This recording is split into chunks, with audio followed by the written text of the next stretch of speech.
daí nós vamos para a última etapa, né, do desenvolvimento embrionário, que é a etapa da organogênese.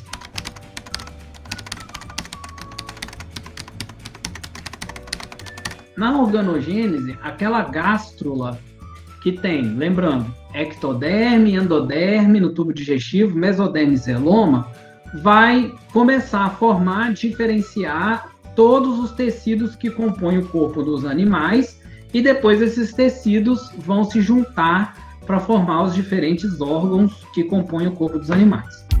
Nascem as larvinhas, ai que coisa fofinha, os órgãos crescendo e o adulto aparecendo. Então você pode seguir a cada um desses tecidos, ectoderme, endoderme, mesoderme, e você descobre qual que é o órgão ou o tecido que esse tecido embrionário vai gerar. Aqui eu coloquei o esqueminha de todos, mais ou menos, todos os tecidos que a gente encontra nos animais. Então, normalmente eu explico assim, parece decoreba, mas se você entender, é mais fácil de você guardar. E lá vamos nós! O ectoderma, né, que é aquele tecido que fica por fora, né, que recobre a gástrula, ela é um tecido de revestimento. Então, a gente pensa que os tecidos que vão formar a partir do ectoderma são também tecidos de revestimento. Então, os epitélios, né, as epidermes, elas normalmente são geradas a partir do ectoderma, né? Não é a pele, tá? Mas sim a epiderme, a camada superficial da pele, certo? Então, toda a epiderme de todo animal é gerada a partir do ectoderma.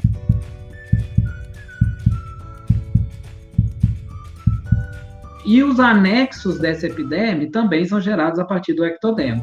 Então, pelo, unha, escama dérmica, né? Glândulas da epiderme, glândula de suor, glândula de sebo, né? Órgãos sensitivos, como papilas, sensilas, o cristalino do olho, né? Tudo isso é gerado a partir da ectoderme, certo? Tudo que recobre o animal é gerado a partir da ectoderme. A ectoderme também é capaz de gerar tecidos neuronais. Células que têm função de nervosa são também derivadas da ectoderme. Então, neurônios, gânglios, né? Tecidos cerebrais, células de suporte, como células da glia, células sensitivas. Tudo isso deriva a partir da ectoderme. Então, a ectoderme ela deriva tecidos epiteliais, epidérmicos e tecidos neuronais. Tá? Basicamente. A endoderme, lembra que a endoderma não é um tecido do tubo digestivo, né? Um tecido que forma o tubo digestivo, então o endoderma vai gerar todos os tecidos e órgãos relacionados com o processo de digestão, né? Então vai formar a epiderme ou epitélio do tubo digestivo, né? Células que absorvem, que digerem, glândulas, né, que liberam substâncias digestivas, e os próprios órgãos associados a esse tubo digestivo, né, como pâncreas, fígado, né, vesícula biliar, tudo isso é gerado a partir da endoderme. Nos animais vertebrados, a endoderme também dá origem a outros tratos, como, por exemplo, o trato respiratório, né, o pulmão, as guelras, tudo isso deriva do tubo digestivo, e, portanto, é formado por células derivadas da endoderme. Então, tirou o que está relacionado com o trato digestivo, respiratório, que está relacionado com endoderme, tirou sistema nervoso e epidérmico, que está gerado com a ectoderme, todo o resto é gerado a partir da mesoderme. Então, músculos, ossos, cartilagem, tecido adiposo, coração, vasos sanguíneos, o próprio tecido sanguíneo, tecido conjuntivo, tudo isso deriva a partir da mesoderme. Deu mais ou menos para entender, né? Tem esse esqueminha aqui que eu gosto de mostrar, mas é isso aí que eu acabei de explicar, né? O que cada tecido embrionário gera depois, tá? E aí esses tecidos vão se combinando e formando os órgãos que vão gerar o animal no final. E daí, se você olhar o embrião do animal, você vai ver, se você seguir o embrião desse animal, você vai ver esses tecidos embrionários gerando os diferentes órgãos que o animal tem, né? Mas é incrível, faz de novo! Está mostrando aqui nesse corte transversal, longitudinal do embrião de mamífero, onde a gente consegue ver tecidos relacionados com a epiderme, né, da pele. Essa parte roxa é os tecidos nervosos, né? A parte amarela no meio é o tubo digestivo, com pâncreas, estômago, fígado. Também tem o comecinho do pulmão ali, representado pela traqueia. A parte excretora também estaria relacionado com o tubo digestivo. E essa linhazinha vermelha escura passando por todo o corpo do animal, que seria a notocorda, que é o primórdio aí do sistema esquelético. E aqui dá para ver que em fetos de diferentes grupos animais, nesse caso vertebrados, existem as mesmas estruturas embrionárias que vão originar os órgãos do animal adulto. Então, mesmo que esses órgãos sejam muito diferentes entre si no animal adulto, como nadadeiras, braços ou asas, por compartilhar de uma mesma origem embrionária, podemos associar essas estruturas a uma origem evolutiva comum e, portanto, estabelecer relações filogenéticas sólidas e construir classificações adequadas. Então você consegue ver no embrião mais desenvolvido, você consegue ver esses tecidos se juntando e formando os órgãos. É lógico que não dá para eu explicar isso nessa aula.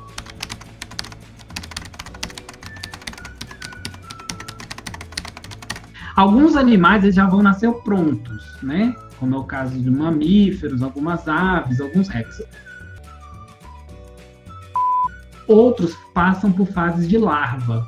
Então, esse embrião não vai terminar o desenvolvimento, vai gerar uma larva, e essa larva, fora do ovo, vai terminar o desenvolvimento e se tornar adulto,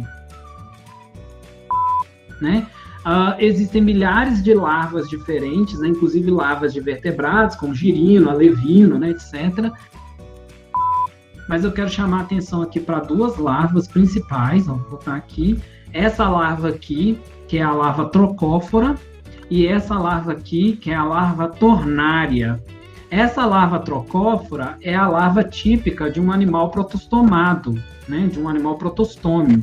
Então, normalmente ele tem essa larvinha aqui, ó, que parece muito uma gástrula, né? Dá para você ver o tecido de superfície, o tubo digestivo, né? Dá para ver claramente que parece muito com uma gástrulazinha, com já os primórdios dos órgãos. E a mesma coisa aqui se você olhar a larva tornária, que é o exemplo de uma larva típica de um animal deuterostomado, né? Um animal deuterostoma. Ele também tem as mesmas estruturas, superfície da larva, né, de ectoderma, o tubo digestivo e os celomas aí representados por essas bolsinhas, tá? Mas o mais interessante que eu quero mostrar dessas duas larvas é o fato de que elas são muito parecidas. Lembrando justamente daquilo que eu tinha falado, de que você pode encontrar uma fase do desenvolvimento embrionário de animais muito diferentes, e você vai ver fases que são muito semelhantes, né? Que são fases larvais muito próximas entre si, certo? E aí você pode usar isso para fazer filogenia. Yes! E essas larvas, é claro, vão sofrer o desenvolvimento embrionário para gerar o embrião, que normalmente, assim, a gente pode generalizar que acontece um esticamento. A larva aqui em formato de esfera, ela se estica, ela se torna um animal vermiforme. E aí é interessante que você também tem uma diferença entre animais protostomados e deuterostomados. Então aqui, se a gente chamar isso aqui de região apical, a gente pode dizer que nos protostomados, a larva deles, elas se esticam da região apical para a região posterior. Então ela se estica nesse sentido aqui, ó. Então você pega esse balãozinho, prende ele aqui, e aí essa parte de baixo do balãozinho vai esticando para cá, ó, como se fosse esticando para longe da boca, né? Então ela se estica para longe da boca, e no final forma o ânus. Já nos deuterostomos é o contrário. A larva, na verdade, ela se estica para frente, né? O ânus se forma aqui embaixo e a larva vai se esticando em direção frontal, então para longe do ânus. Então nos protostomados a larva se estica para longe da boca, né? A boca vai cada vez mais se afastando da cauda do animal, vamos chamar assim, né? Então a cabeça se mantém fixa e o animal vai se esticando em direção à cauda. E nos deuterostômios acontece o contrário, né? O ânus fica paradinho e o que se estica é a região frontal. A cabeça com a boca e o olho é praticamente as últimas coisas que são formadas, né? Isso é muito legal de ver no desenvolvimento da ave. Você vê claramente assim que o embrião blastodisco ele vai se esticando, o ânus se forma aqui atrás, né? O ânus se forma aqui e o blastodisco vai se esticando nesse sentido. O ânus fica paradinho aqui atrás e o blastodisco vai se esticando para frente. Então, ocorre também uma diferença na forma em que a gástrula, no caso aqui a larva, se desenvolve no embrião mais para frente, né? mais tardio. É muito interessante isso aqui. Viva! E aqui, só de exemplo, eu trouxe várias larvas diferentes que os animais podem ter, né? Então, você tem larvas de quinidários, larvas de poríferos, larvas de artrópodes, larvas de vários tipos de vermes, né? Anelídeos, moluscos, larvas de equinodermados e larvas de hemicordados.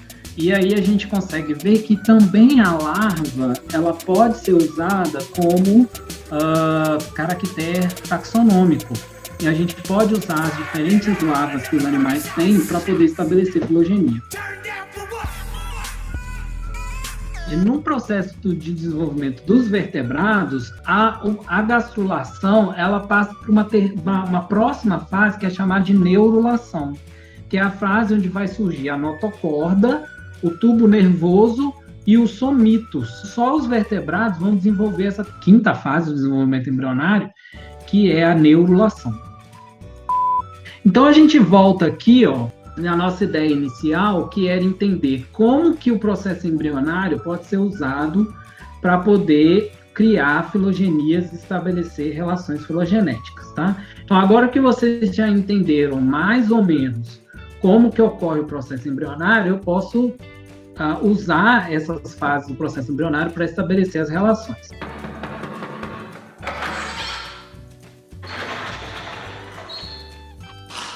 Senta que lá vem a história.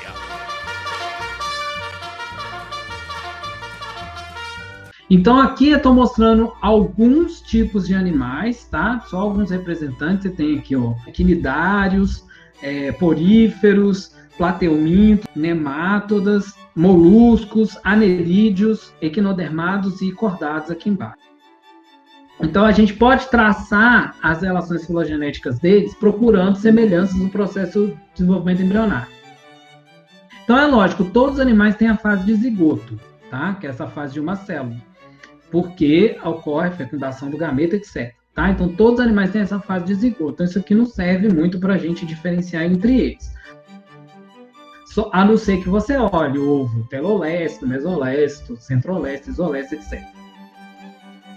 Então, fase de zigoto, da fase de zigoto a gente passa para a fase de blástula. Então, também todos os animais têm uma fase de blástula. E isso é muito interessante porque, como todos aqueles 1.600.000 espécies têm as mesmas fases iniciais do desenvolvimento embrionário, isso é uma prova, uma evidência de que todos os animais descendem de um mesmo ancestral, né? De um ancestral comum. Então, essa fase de blástula, como eu falei, ela vai passar para a fase de gástrula, onde vai se formar 2 ou 3 tecidos embrionários. Se formar só 2 tecidos embrionários, né, não forma o mesoderma, só forma o ectodermo e o endodermo, a gente pode dizer que esses animais são animais diblásticos, ou seja, tem 2 tecidos embrionários. A gente só encontra no reino animal um grupo de animal que é basicamente diblástico, né? Que são os quinidários. Tem outros, né? Mas basicamente a gente pode dizer que os quinidários são os animais diblásticos. Eles só têm 2 tecidos embrionários. Professor, e as esponjas do mar, os poríferos? Quantos tecidos embrionários eles têm? Um só, né? Que não é nem um ectoderma, nem um endoderma, é a própria blastoderma, tá? Então, nos poríferos, a blástula já vai dar origem direto ao organismo adulto. Tá? Então, os poríferos não passam pela fase de gastrulação. No geral, as esponjas do mar terminam o desenvolvimento na fase de blástula, a blástula já vai gerar uma larva, que pode ser a larva anfiblástula ou a larva parenquímula, e essa larva vai dar origem ao indivíduo adulto. Já nos quinidários, ocorre a formação da gástrula. Só que essa gástrula, ela se mantém com 2 tecidos embrionários e o tubo digestivo, o saco digestivo, que é a gastrocele, ela não se conecta na ectoderme formando um tubo.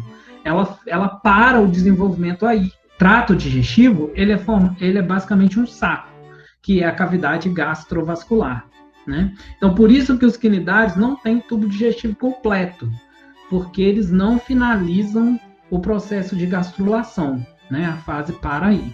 Então, os quinidários, eles são chamados de animais diblásticos com o intestino incompleto, né? O intestino fechado. Os outros animais, eles continuam o desenvolvimento da gástrula, e ela vai gerar o terceiro tecido embrionário, que é o mesoderma. Então, todos os outros animais, que não são nem esponja, nem quinidários, são animais chamados de triblásticos, ou seja, tem 3 tecidos embrionários. Além disso, nesses animais, vai terminar a formação do tubo digestivo. Então, o blastóporo vai gerar uma segunda abertura, que é a segunda abertura do tubo digestivo. E aí, nesse momento, a gente pode separar os animais entre protostômios, onde o blastóporo dá origem à boca, e deuterostômios, onde o blastóporo dá origem ao ânus, certo? Os animais cordados, os equinodermados e os hemicordados são todos reunidos nesse grupo chamado de deuterostômios, ou deuterostomados. O restante dos animais, né, plateumintos, moluscos, anelídeos, nemátodos e artrópodos, são chamados de animais protostomados. Certo? Bom, e aí o mesoderma, como eu falei, ele vai dar origem ao celoma. E a gente tem aqueles 2 tipos de celoma, né? O esquizoceloma e o enteroceloma. O enteroceloma é típico de um animal deuterostomado. E o esquizoceloma você vai encontrar em animais protostomados.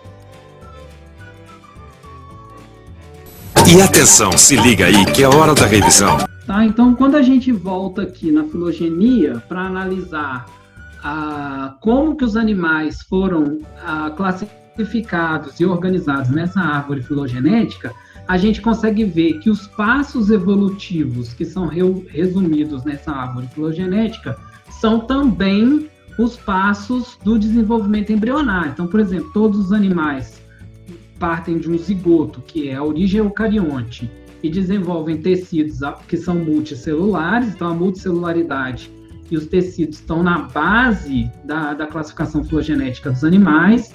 Depois você tem o que você chama de animais epiteliozoários, que são animais que têm tecidos propriamente ditos, né, quinidários para frente. Depois você tem os animais enterozoários, que tem tubo digestivo, né, que tem formação do tubo digestivo. Aí você tem os animais chamados de bilatérios, que já tem aquele esticamento da larva que eu expliquei, formando a simetria bilateral. Dentro dos animais bilatérios, você tem os deuterostômios ou radiálios, né? E os radialiados, e os protostômios ou espiraliados, mostrando quais são os 2 caminhos do desenvolvimento embrionário. E por último, você pode comparar larvas para poder determinar classificações mais finas, né? Por exemplo, larva trocófora para identificar os trocozoários, né? Larva tornária para identificar os hemicordados, larva plúteus para identificar os equinodermados e assim por diante, né? Vários tipos de larva. Ah, agora eu entendi! Agora eu saquei! Agora todas as peças se encaixaram! Então é isso, gente. Eu espero que tenha sido proveitoso, que vocês tenham entendido pelo menos a ideia principal. Não é necessário decorar todas essas coisas, tá, gente? É só mesmo entender que é importante estudar embriologia para entender como que os animais são classificados e a filogenia dos animais.